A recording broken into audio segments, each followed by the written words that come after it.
Iman adalah kesadaran hati, jauh dan tidak terjangkau oleh bukti. Mari kita berdoa. Bapa di surga, terima kasih pagi hari ini kami telah dibangunkan dengan sehat.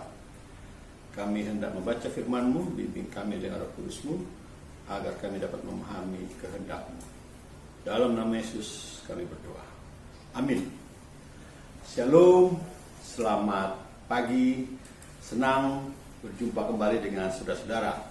Sabda Binadiri ke-753, Minggu 26 Juli 2020. Bacaan kita terambil dari Yosua 3 ayat 1 sampai dengan 17.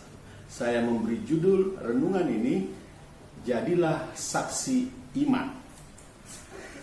Saudara-saudara, nas kita adalah ayat 5. Saya bacakan buat kita semua.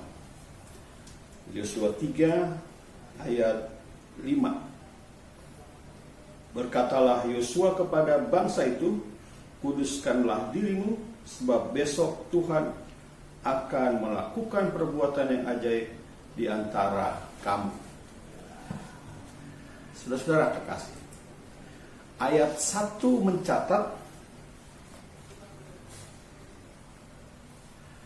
segera sesudah kedua pengintai itu memberikan laporan, Yosua yakin bahwa Allah sedang bekerja. Sekalipun belum mengetahui caranya menyeberangi sungai yang sedang pasang itu, dengan iman Yosua memindahkan perkemahan. Sementara ayat 2 sampai ayat 13 mengisahkan tentang persiapan terakhir untuk menyeberangi sungai Yordan. Bangsa Israel menerima berbagai perintah tentang cara baru melakukan perjalanan, sebab tiang awan tidak akan menuntun mereka lagi. Para imam yang adalah orang Lewi yang akan mengangkat tabut perjanjian, sebab peristiwa tersebut merupakan sebuah peristiwa yang hikmat dan luar biasa.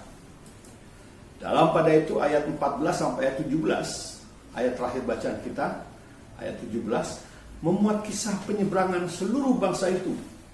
Kalau ayat 2 sampai 13 persiapan menyeberangi, maka ayat 14 sampai 17 adalah memuat kisah penyeberangan seluruh bangsa Israel. Pada waktu itu Allah mengerjakan sebuah mukjizat luar biasa, sebab selain sungai Yordan, anak sungai yang lain juga ikut terbendung. Perlu pula dicatat bahwa peristiwa sungai Yordan kering atau berhenti mengalir terjadi ketika air sungai Yordan itu sedang pasang. Sudah terkasih, Alkisah Mahatma Gandhi tidak pernah menjadi Kristen.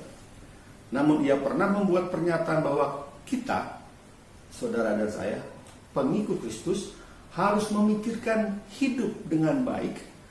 Ketika diminta untuk menyampaikan pesan pendek, ia menjawab, hidupku adalah kesaksianku. Sebagai pengikut Kristus, kita sering dituntut untuk tidak hanya bicara, tetapi menjalankan ucapan kita. Nasihat yang sama juga diungkapkan dalam kata-kata, jangan biarkan tingkah laku saudara bertentangan dengan iman yang saudara percayai. Pastikan bahwa hidup kita selaras dengan ucapan kita. Jika perilaku kita tidak selaras dengan pengakuan iman kita, maka ketidakselarasan itu akan menghapuskan kesaksian yang kita sampaikan. Yosua tidak tahu apa yang akan terjadi ketika menyeberangi sungai Yordan yang pasang. Tapi dengan imannya dia memindahkan kemahnya ke pinggir sungai Yordan dan bersiap menyeberanginya. Hari ini, ketika kita mendengar suara Tuhan, lakukanlah itu dengan imanmu. Apa yang telah kamu pelajari dan apa yang telah kamu terima dan apa yang telah kamu dengar dan apa yang telah kamu lihat, lakukanlah itu. Simak lagu ini. Suaramu ku dengar memanggil diriku, supaya ku di Golgota dibasuh darahmu.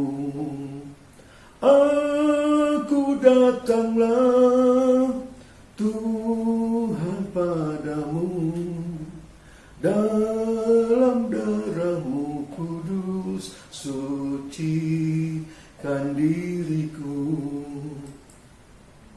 Bersikaplah seperti Yosua, maka kita bisa membuktikan iman kita yang menyelamatkan di hadapan dunia yang sedang menyaksikan hidup kita.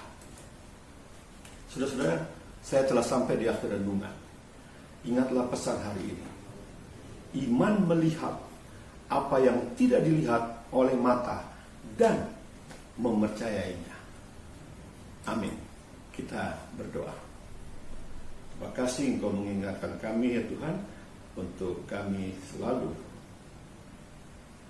mengetahui bahwa iman adalah sesuatu yang tidak kami lihat, tetapi kami mempercayainya.